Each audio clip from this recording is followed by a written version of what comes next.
my service touches the lives of many people in Conwy. So if you have a relative with a disability, so our disability services are all age, so it's from birth to whenever.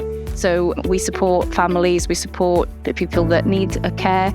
So that can be finding residential provision, it can be a supported living, it can be support in their own home. And then for older adults or older people, we provide the reablement service. So that's about getting people as healthy and back to where they were as they can be following what could be a fall or a period of illness.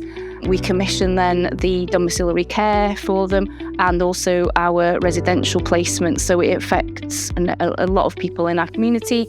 And then we've got our wider community wellbeing programme, which is about helping people with chronic conditions, people that have got health conditions to manage their conditions in the community and be self-caring. So that can be anybody in our community, really. Ymunwch â thîm Conwy. conwy.gov.uk/swyddi